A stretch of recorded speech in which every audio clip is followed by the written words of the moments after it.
요한복음 1장 1절에서 12절을 보시겠습니다. 1장.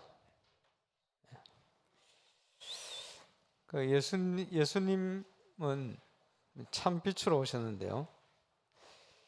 예수님이 누구냐? 잘 기록되어 있습니다. 창조주가 되시고 우리의 생명이 되시는데, 요한복음 1장 1절에서 14절까지를 교독해서 보시겠습니다. 태초에 말씀이 계시니라. 이 말씀이 하나님과 함께 계셨으니 이 말씀은 곧 하나님이시니라. 그가 태초에 하나님과 함께 계셨고 만물이 그로 말미암아 지은 바 되었으니 지은 것이 하나도 그가 없이는 된 것이 없느니라. 그 안에 생명이 있었으니 이 생명은 사람들의 빛이라. 빛이 어둠에 빛이 돼 어둠이 깨닫지 못하더라. 하나님께로부터 보내심을 받은 사람이 있으니 그의 이름은 요한이라. 그가 증언하러 왔으니 곧 빛에 대하여 증언하고 모든 사람이 자기로 말미암아 믿게 하려 함이라. 그는 이 빛이 아니요 이 빛에 대하여 증언하러 온 자 참빛 곧 세상에 와서 각 사람에게 비추는 빛이 있었나니 그가 세상에 계셨으며 세상은 그로 말미암아 지은 바 되었으되 세상이 그를 알지 못하였고 자기 땅에 오매 자기 백성이 영접하지 아니하였으나 영접하는 자 곧 그 이름을 믿는 자들에게는 하나님의 자녀가 되는 권세를 주셨으니 이는 혈통으로나 육종으로나 사람의 뜻으로 나지 아니하고 오직 하나님께로부터 난 자들이니라. 말씀이 육신이 되어 우리 가운데 거하시니 우리가 그의 영광을 보니 아버지의 독생자의 영광 은혜와 진리가 충만하더라. 아멘. 예수의 이름은 저희 백성을 저희 죄에서 구원할 자다, 이런 뜻인데요. 예수님이 영원 전부터 계신 하나님 아들 하나님이시고 세상은 그로 말미암아 지은 바 되었을 때 그를 알지 못했죠. 세상에 예수님께서는 참 빛으로 오셨습니다. 또 그리스도로 오셔서 우리의 모든 문제를 해결했는데, 빛으로 오셨는데 어둠을 밝히러 오셨죠. 그러면 우리가 어둠 속에 있었거든요. 복음을 알고 예수님 만나기 전에는 어둠 속에 있는데 어둠 속에 있는지 알지 못했어요.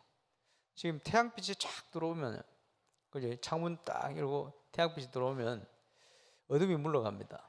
그리고 그 속에 먼지들 다 보입니다. 어둠 속에 있으면 안 보여요. 어둠이 뭔지. 빛이 비치니까 어둠을 깨닫게 되는 거예요. 어둠이 뭐냐? 창세기 1장 2절에 혼돈과 흑암과 공허, 불신자들은 그런 상태 속에 빠져 삽니다. 그리고 사단, 이 어둠의 세상 주관자가 사단이에요. 이 사단이 창세기 3장에 보면 인간을 하나님 떠나게 만들어서 어둠 가운데 사로잡히게 만들었어요. 지금도 그 영향력을 가지고 세상을 움직입니다. 그래서 창세기 6장에 보면 세상에 돈에 이런 데 노예가 되어 있죠. 모든 곳에 영향을 줍니다. 바벨탑. 하나님 없이도 살 수 있다, 이런 식이죠. 거짓 성공. 여기에 사람들이 도취되어 있습니다. 나중에 무너지는 거죠. 그래서 아이들 가수들이 마약을 해서 잡혔다 하는데, 이제 전에서 들어보니까 이 친구들이 데뷔하기 전에 프리메이슨에서 하는 거하고 똑같은 걸 한대요. 무슨 종교를 가져도 된다. 그 대신에 이 주문을 외워라, 이런데요. 그 주문에 오면 귀신 체험하거든요. 종교를 뭐든지 가져야 돼. 그게 프리메이슨 하는 일이거든. 그리고 네가 죽고 새로운 일을 찾는다, 이거 의식한대요. 이래가지고 귀신 체험을 시켜버려요. 그러면요, 기독교를 종교로 가져도 그 지가 체험한 그 신비한 그 체험은 귀신의 체험이기 때문에 그건 하나님 섬기는 게 아닙니다. 귀신 섬기는 거지.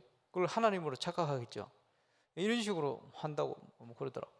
보면서 예상을 했습니다만은 실제로 그렇게 지금 하고 있다는 것을 들으니까 확인이 되죠. 이 사단이요, 이 거짓 성공 이러니까 무너지는 거죠. 지금 무너지고 있는 겁니다. 나중에 또 무너져요. 그게 바벨탑입니다. 흑암의 문화, 어둠의 문화. 그게 뭡니까? 귀신 문화요. 사도행전 13장, 16장, 19장에 대표되는 무속 점술 우상, 어둠의 문화입니다. 어둠의 세력에 사로잡혀가 있어요. 이게 뭡니까? 불신자 6가지 상태. 사로잡혀 있으니까 계속 방황될 수밖에 없어요. 성공, 실패 상관없이, 있는 거, 없는 거 상관없이, 그죠? 계속 방황합니다, 인간은. 사로잡혀 있으니까. 왜 그렇습니까? 영적으로 눌려가 있어요. 노예되어 있어요. 시달립니다. 어려울 수밖에 없어요. 그래요. 본질상 하나님의 진노 아래 있기 때문에. 어느 날 육신에도 문제가 옵니다. 심각할 만큼. 수만 가지로. 편안하질 않아요. 안식이 없죠. 배경이 지옥 배경입니다. 그 어떤 분들은 천국 지옥 있다 하면요, 천국이나 지옥이나 빨리 갔으면 좋겠다. 사는 게 지옥이다. 그게 왜 그렇습니까? 그 배경이 그렇기 때문에. 그게 어두며. 이러니까 이 문제가 영적으로 자리 잡고 있다가 가문의 문제를 타고 후대에게 그대로 전달됩니다. 그게 어둠이거든요. 이걸 12가지 문제다 이렇게 표현하는데 어둠입니다. 이 어둠의 문제를 해결하기 위해서 참 빛으로 예수님이 오셔서 인간의 근본 문제 해결하는 그리스도의 직분을 감당하셨다. 예수님이. 그래서 이 예수님은 누구냐? 요한 1서 2장 20절 27절에 보니까 기름 부음 받은 자로 오셨다. 그리스도로 오셨다. 그 예수님이 기름 부음 받은 자의 직분을 행하러 오셔서 인간의 근본 영적 문제를 끝내버렸다. 그리고 이 예수님은 우리에게 구원을 주시는 하나님의 아들 하나님이시다. 나와 아버지는 하나이니라 이렇게 표현했어요. 그래서 요한 1서 2장 20절 27절을 보면 이렇게 얘기합니다. 너희는 거룩하신 자에게서 기름 부음을 받고 모든 것을 아느니라. 우리가 예수 믿는 순간 기름 부음 받은 자의 축복 속을 떠나는 거예요. 그래서 내가 너희에게 쓰는 것은 너희가 진리를 알지 못하기 때문이 아니라 알기 때문이요, 또 모든 거짓은 진리에서 나지 않기 때문이라. 거짓말하는 자가 누구냐? 예수께서 그리스도이심을 부인하는 자가 아니냐. 아버지와 아들을 부인하는 그가 즉 그리스도니, 아들을 부인하는 자에게는 또한 아버지가 없으되 아들을 시인하는 자에게는 아버지도 있느니라. 너희는 처음부터 들은 것을 너희 안에 거하게 하라. 처음부터 들은 것이 너희 안에 거하면 너희가 아들과 아버지 안에 거하리라. 그가 우리에게 약속하신 것은 이것이니 곧 영원한 생명이니라. 너희를 미혹하는 자들에 관하여 내가 이것을 너희에게 썼노라. 너희는 주께 받은 바 기름 부음이 너희 안에 거하나니 아무도 너희를 가르칠 필요가 없고 오직 그의 기름 부음이 모든 것을 너희에게 가르치며 또 참되고 거짓이 없나니 너희를 가르치신 그대로 주 안에서 가라. 기름 부음 받은 자의 축복을 주시는데, 기름 부음 받다 무슨 말이냐? 생명의 성령께서 우리 속에 들어오신 거예요. 그 기름 부음 받은 자의 축복입니다. 그래서 아무도 너희를 가르칠 필요 없다. 왜? 모든 것을 내 속에서 그분이 알게 하시고 깨닫게 하시고 인도하시기 때문에. 그게 구원받은 자의 생명입니다. 그리스도. 그래서 그분이 우리 속에서 참 선지자로 하나님이 우리를 향한 계획과 또 인도와 축복을 알게 하시는 거예요. 우리의 모든 죄와 저주의 문제가 참 제사장 되신 그리스도로 해결되어지는 응답, 또 우리를 그동안 운명 가운데 묶고 괴롭히던 사단의 권세를 깨뜨리신 왕의 축복, 참 자유의 축복, 이것을 주시는 거예요. 이 그리스도 하나님 아들, 하나님이시니까 가능한 겁니다. 그래서 예수님께서 내가 곧 길이요 진리요 생명이니, 예수님이 하나님 만나는 길이 되고 우리를 자유케 하는 진리가 되고 우리를 살려낸 생명이 되셔서 그 축복 가운데로 우리를 인도하시는 거예요. 그래서 모든 구약 성경은 예수님에 대한 기록입니다. 그래서 아브라함도 예수님이 오셔서 될 것을 보고 믿고 구원받았다, 이렇게 표현했습니다. 요한복음 8장에 나오는 거예요. 그래서 이 예수님에 대해서 예언된 구원자로 오실 것이다, 예언된 성경이 구약입니다. 구약 성경에 460번 이상 예언됐는데, 첫 번째 예언이 창세기 3장 15절, 여자의 후손으로 와서 뱀의 머리를 상하게 할 것이다, 이렇게 예언됐습니다. 오셔서 뭐 하느냐? 희생제사, 피 흘려 죽을 것이다. 피 흘려 죽을 것이다. 그리고요, 이사야 7장 14절, 처녀가 잉태하여 아들 낳을 것이다, 똑같은 얘기인데 계속 표현하고 있습니다. 베들레헴에서 태어날 것이다, 여러 가지, 어떻게 태어날 것이다, 어떻게 고난당할 것이다, 어떻게 죽을 것이다, 어떻게 다시 살아나실 것이다, 이게 다 예언되었어요. 구약 성경에 구원자로 메시아로 오실 것이다, 해방시킬 것이다, 회복시킬 것이다, 사단의 권세 아래 묶여서 온 영적 문제 해결할 것이다, 빛으로 와서 이 어둠을 다 꺾을 것이다, 이런 많은 표현들 구약 성경에 예언하신 대로 오셨다 기록한 성경이 신약입니다. 오셔서 구약 성경에 약속하신 것을 성취해 버렸습니다. 그래서 성령으로 잉태되었어요. 오셨는데 동정녀 몸에, 그러니까 예수님은요 남자 몸에 태어날 수도 있어요. 창조주 하나님이니까. 질서상 여자의 몸에, 동정 남에게도 올 수 있어요, 하나님. 근데 질서상 여자 아들 낳아야 돼. 애를 낳고 여자의 몸에 오셨죠. 동정녀 아들을 낳을 것이니 어떻게 알겠어요? 아들 낳을지 딸 낳을지. 미리 예언된 거예요. 천사번에 아들을 낳을 거니까 그 이름을 예수라 해라. 이는 저희 백성을 저희 지에서 구원할 자라 했는데, 이 예수님은 구약 성경에 이사야서에 약속한 그대로 임마누엘로 오실 것이 예언되었고 성취되었습니다. 신약에 성취되었어요. 그래서 오셔서 뭐 하셨냐? 성경대로 죽으시고 성경대로 구약 성경에 예언된 대로 다시 살아나셨다. 고린도전서 15장 3절에서 5절 그렇게 기록하고 있습니다. 왜? 우리의 모든 인간의 근본 문제, 영적 문제를 십자가 위에 해결하기 위해서 죽으신 거예요. 그리고 사단 권세, 사망 권세를 깨뜨리시고 부활의 첫 열매로 부활하셨어요. 그래서 우리에게 소망을 주신 거죠. 우리도 그 응답을 함께 누릴 수가 있습니다. 그러면 하나님께서 예수님을 이 땅에 보내서 이루신 이 축복을 우리가 누려야 되겠죠. 어떻게 누립니까? 그 이름으로 생명을 회복해라. 생명을 회복해라. 이게 뭡니까? 요한복음 17장에 보니까 아버지께서 주신 아버지의 이름으로 내가 저들을 보존하와 지켜놔. 그 중에 하나도 멸망치 않고 멸망의 자식뿐입니다. 해양대학에 20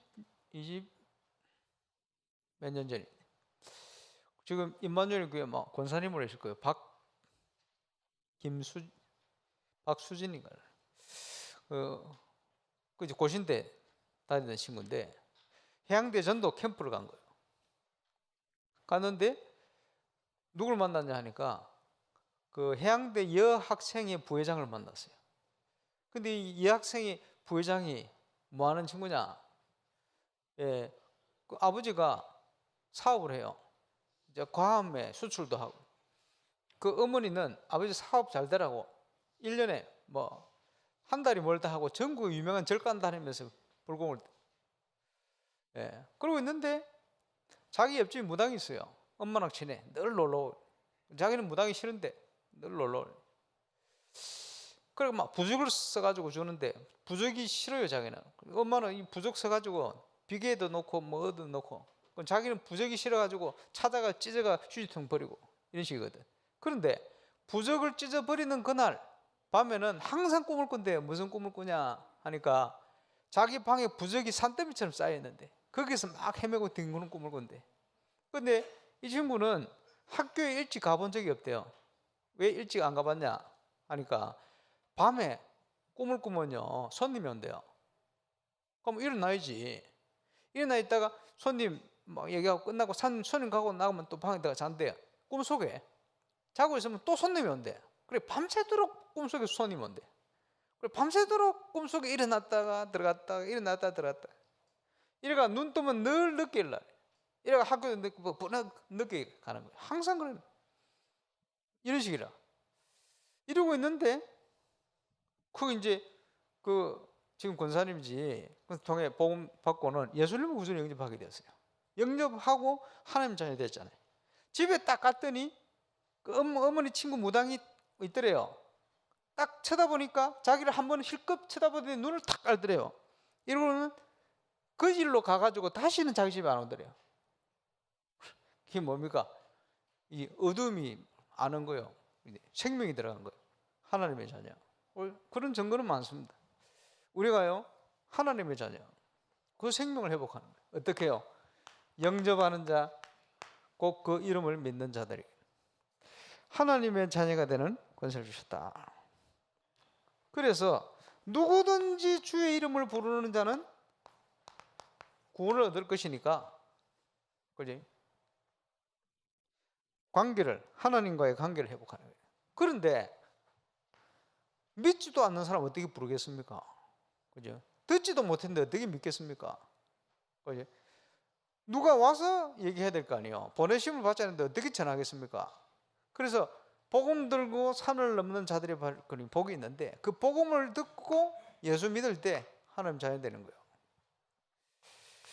하나님과의 관계부터 모든 게 회복되어지는 거예요. 이제 그 이름으로 우리는 영권을 회복해야 됩니다. 세상에서 너희가 환난을 당하나 담대하라, 내가 세상을 이겼노라. 예수님이 세상을 이겼어요.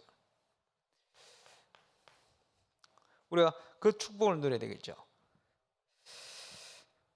그 이름으로 우리는 닫힌 모든 문을 열 수가 있습니다.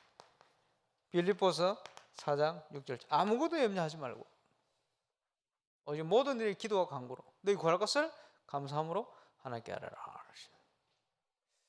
아까 찬송인단 우리 정단 권사님 말씀하신 분이 세신자, 우리 집사님인데 우리 식당 저 멀리 산내 쪽에서 식당을 하네. 보니까 이제 은혜도 잘 받고, 그 보니까 그 신방을 가 보니까 그 동네가 그냥 또 우상 숭배 굉장히 심각한 동네거든.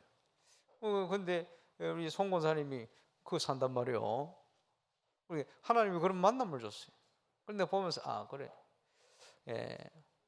전도의 축복을, 지역 살리는 응답을 하나님이 이렇게 시작하시는구나, 그 느낌 들었어요.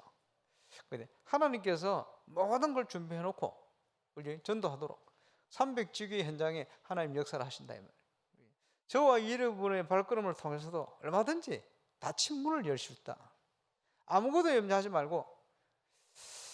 지금 오늘 3월 마지막 날인데 다음 달에는 노예 캠프도 있고 교회 자체 캠프도 있고, 그러다 보니 오늘 또 구역 공감 메시지가 캠프고, 그래 비치고, 시간표가 지금 굉장히 중요한 시간표 된 것 같아요.